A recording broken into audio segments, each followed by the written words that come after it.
promised earlier that we would have a part A and a part B to Mensch, bewein, dein, Sünde. And this is the part B, in which we're looking at the piece from a completely different perspective. And so today, John Parsons is going to talk to us about the melody line and how playing it on a different instrument can inform the organ version. John and I go back a very long way. We were students together, and you've had a wonderful career as not just as a violinist, but also as a conductor and a teacher for many, many years. And I think that this idea of playing a solo instrument in so many ways can help the organ, because we tend to get, I think you've said before, we get tunnel vision as organists. And John is, of course, a very good organist as well. Well, it's very, very lapsed. I'm backslidden a long way as an organist. I'm sorry. So I'm hoping that today I will learn a great deal that can help to shape an organ performance.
thank you very much for playing that with me. It's been an ambition of mine to play that for the last few years, to play Mensch, bewein, instead of on the organ, on the violin. So finally my ambition has been realised.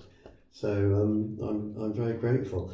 It was an idea that I have had, as I said. I was rather put out about a year ago when I heard Stephen Isserlis had a lunchtime recital on Radio 3, which was lovely, and guess what he played as an encore.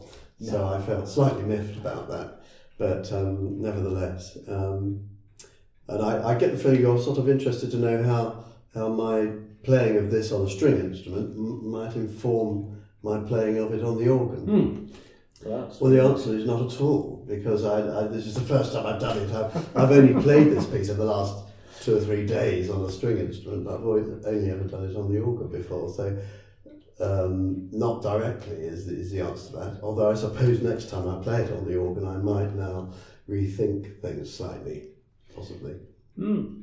I was wondering how playing it on the violin or the viola will inform the performance for the people who are watching this today. What lessons can we draw for organists? Well, I think that's interesting. I mean, they're such different instruments, aren't they? I'm sure there are things which one can transfer onto the organ, but they are so different. And my experience of playing this on the violin, although we at the last minute decided to do it on the viola today, is very different. It has to be said. I mean, when I've played it on the organ in the past, I've wanted to try and in some way make it sound as much as I can like the human voice, really, in the top line, with little turns of phrase, or imagining words, and giving good feeling of breath between phrases as if it's being sung. So imitating the human voice, and certainly the same would be the case, on the viola in this instance. I don't know. I mean, they are so different. I think in some ways that sense of line and song is sometimes more easy on the organ. One of the great aims, among lots of other things, as a string player is that creation of a legato line, which is something we're always striving for. And which on a decent instrument and somebody who can play legato on an organ, you can really achieve. I used to teach string players who were organists, and I used to say to them, next time you're in chapel, just play a beautiful legato line on a solo clarinet or something, and hear that and try and imitate that on your string instrument. And we've got this instrument is so faulty in terms of its design, and in trying to produce a legato line, so down bows, the heel is louder than the point, so you've always got this loud here, quiet here, and getting loud again. That disturbs a legato line. String crossings, you can get a bump, bow changes, position changes, when you're shifting up or down. All these things can destroy a legato line, so it's a big disadvantage. But I mean, I hope you didn't feel my performance was over romantic or indulgent on the viola. It probably is. I mean, it's probably to the extent of obscene. I don't know, but I mean, the big temptation is, I suppose, given that we've got so many choices and possibility of different sounds. We've only got one stop on this instrument, but that stop is kind of infinitely flexible. I can make a sound more like a flute, with a faster bow stroke away from the bridge, or I can get more overtones near the bridge and make a more oboe sound, and you can change that within a note. So I could start this piece, I don't know, this is overthinking it and you probably wouldn't do it, but starting it quietly and then, or starting it loudly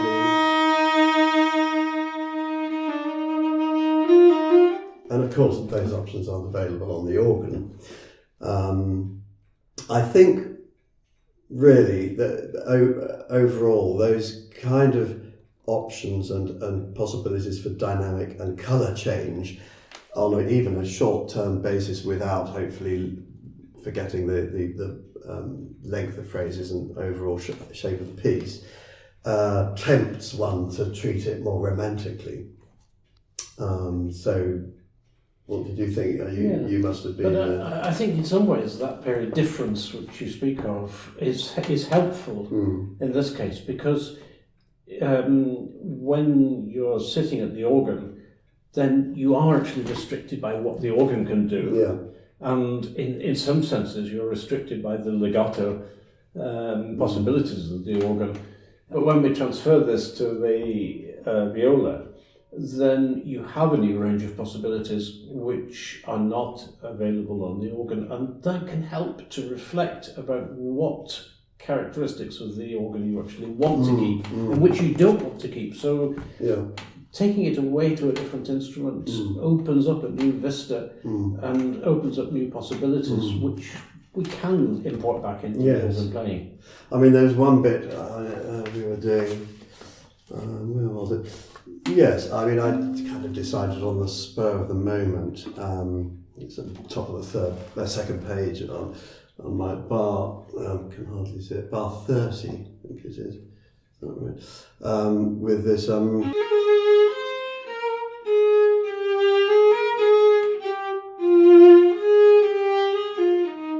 So slightly breaking that line up, wasn't legato. Slightly the feeling of pairing the first two and then the second two semiquavers being more separated. And I can almost hear, as if this was an aria, a singer doing something along the lines of that, depending on what the text is. And it was, I couldn't resist the temptation of doing that on the viola. But would you do that on the organ? I don't know. I did notice when you were doing that. We had played this once before, and I noticed that you did it differently the second time. Would we do that on the organ? I don't know, but that's the kind of question which is really interesting to look at. And if we wouldn't do precisely that, is there something equivalent that we might want to do? I suppose it's a question of degree. I mean, that's probably perhaps an extreme example of the sort of thing. I suppose if I've got a frustration in terms of playing it on the organ, it's getting some of the colour that's available according to the incredible harmonic and melodic. When you've got a D flat that comes along in the, even the second phrase, that D flat, this, in the second phrase there, some of which I've decided to do higher up on the string to get a more veiled effect, and those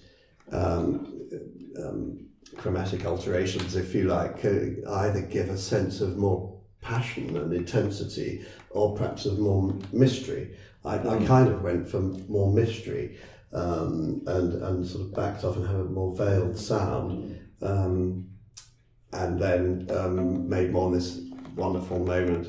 As you could, bar 13. There's a.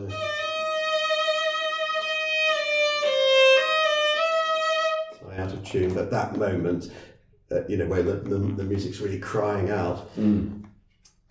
But of course, that's very difficult to get on the organ. I've tried to do it in the past by placing some of these notes and having a little easing into it so that it sort of comes up in greater relief. We took a little riff, didn't we, just before it? Just before it. Yes.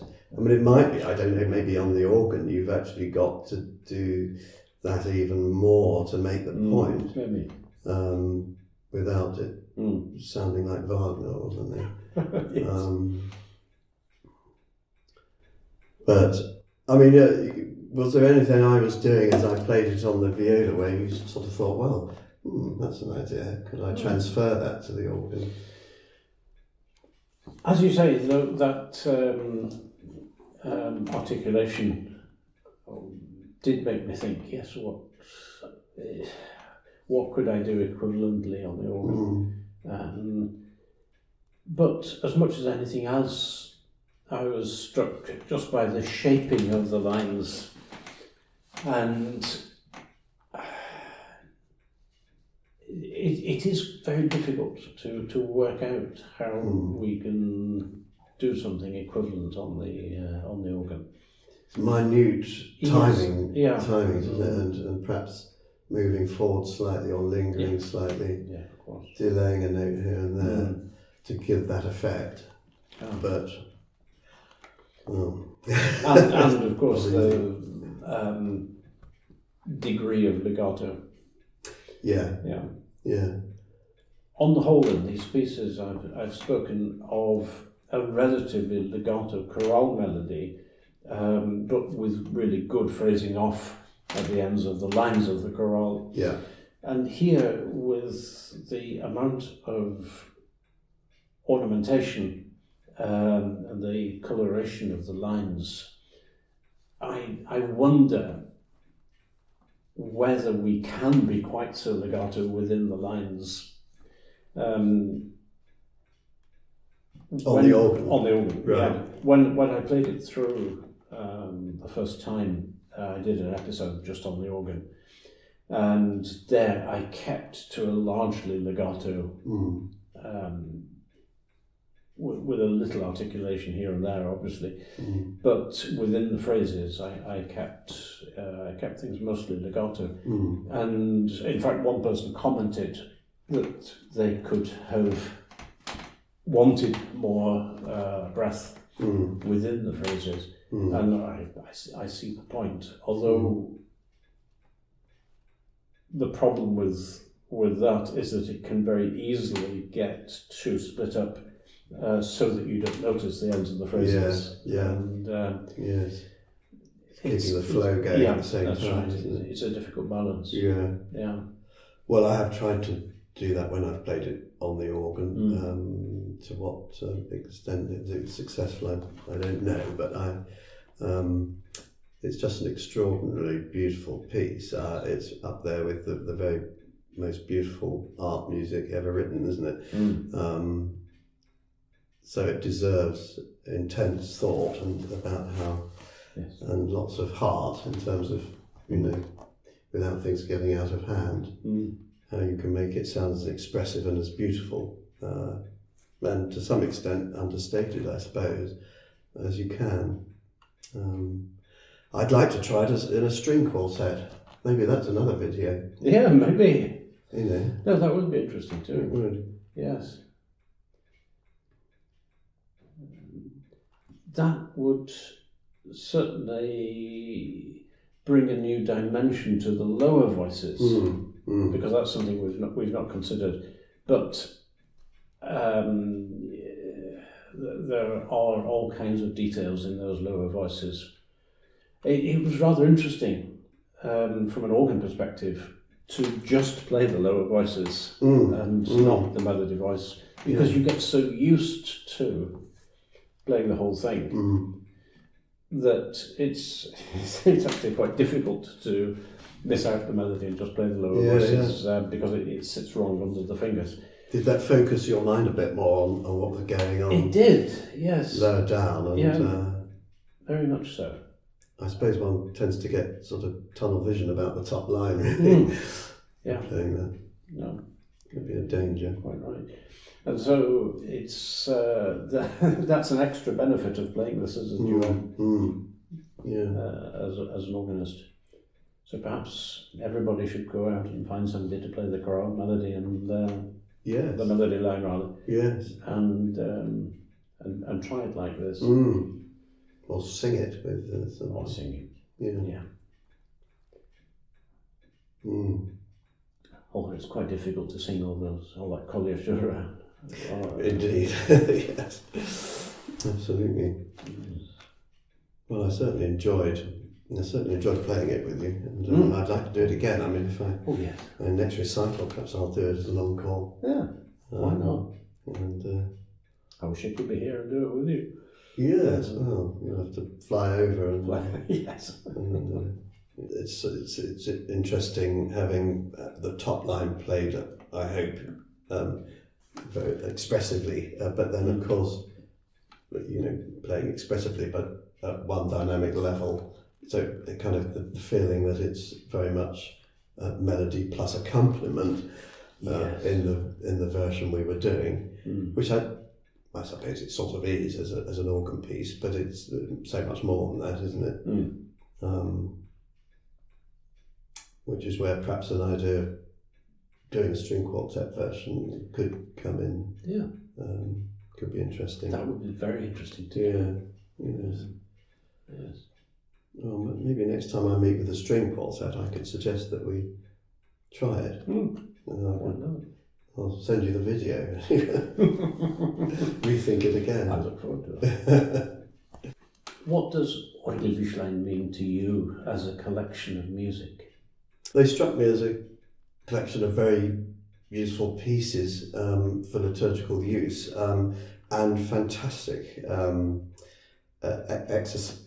To say that exercises, of course, they're beautiful works of art, but exercises in counterpoint, Protestant counterpoint, the motivic development of a little idea, it's extraordinary, thoroughgoing, and that's a joy to listen to in its own way. But then you've got a few chorales like this one, which just seem to be an outpouring, a heartfelt aria in a rather different way, and they seem to stand out as being rather different.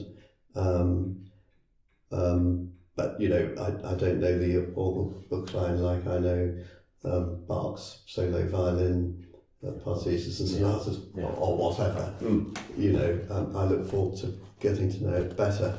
A friend of mine in her retirement has learnt the whole lot and the 18, and she practices every day and has really enjoyed doing that. And at the moment I've got too much violin practice to do to learn the whole of the Orgelbüchlein, but maybe I will one day.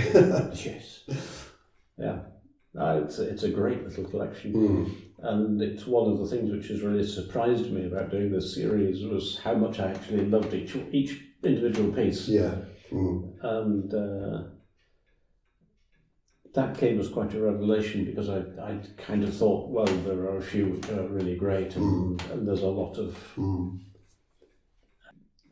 variety. And I get the feeling they're for the slightly more challenged amateur organist, there's stuff there that you can realistically approach in terms of length and difficulty. It's not like the 18, which tend to be as far as I'm aware, on a bigger scale. They're certainly longer, although I don't think they're any more difficult as such. The Orgelbüchlein preludes tend to be more concentrated, but I think I said in the introductory video that if you can tackle anything in Orgelbüchlein, you can tackle anything in Bach. Yeah, right. Because it's all there, but it's in a much smaller framework, and much more concentrated. But, Did it have a sort of didactic quality to it? It did. Bach collected or set out to write this collection, some of which he'd already composed earlier, and most of which were newly composed. And he made this booklet, and then at some point he made a title page for it in which he described what the booklet was. And the description which he gives on the title page seems at first sight almost a bit confused, because he talks about students learning how to follow through the chorale in all kinds of ways, and that doesn't make it very clear whether he's meaning as organists, as performers, or as church musicians leading a congregation, or as composers writing these pieces, or as organists improvising, because preludes to hymns were improvised. And there was a long time, I think, when I couldn't quite work out what Bach was meaning. Did he mean the one or the other? And I gradually came to realise that all these things were just part of being an organist for Bach. You had to be able to compose, you had to be able to improvise, you had to be able to play. Everything works together, and I think that, yes, it is a didactic purpose, and the didactic purpose is church music as an entity, which entails creating and performing. Because he does mention in the title page that the pedals are obligato throughout, so he's obviously got as a performance element in mind. But at the same time, it's to do with creating, it's to do with making something which is complete in itself, and which relates to the chorale. So in terms of completeness, he never really completed the set. I know. No. Quite get there. No. Yeah. It's really funny looking through the manuscript, because they're nearly all finished at the beginning. He did nearly all the Advent and Christmas ones and many of the Easter ones, and it gets more and more and more empty as you get through the booklet. So as you get into the second half of it, it's almost exclusively empty pages, which I find a tremendous encouragement. Because I look at unfinished projects and at things where I've meant to do such and such and never quite got there, and it's really nice to look at something like Bach. Humanity of the man. Exactly, yes. Yeah. There's been a project recently to fill in the gaps, I think, isn't there, with contemporary? There has. What do you think of that idea? I'm not hugely keen. Yes, of course, it's a great idea in its way.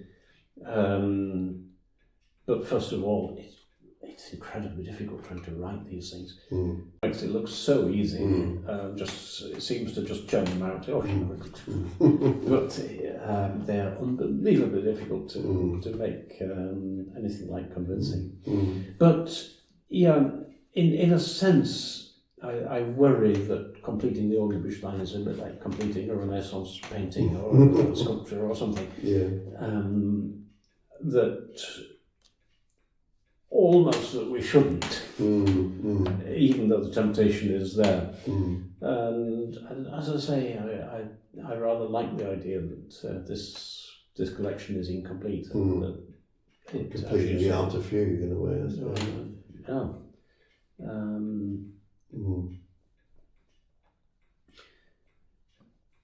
But no, I think purely in principle, it's a bit like finishing Schubert's Unfinished Symphony. Yes, you can, but it then becomes a combined work, a work of two people. It's an interesting idea, an interesting exercise. Oh yes, absolutely. Well, thank you again. It has been fascinating, and I'm sure that there are many things that we'll all take away from that. Well, thank you for helping me to realising my recent ambition to play it on the four-stringed, horizontally played instrument. It's been lovely. It has.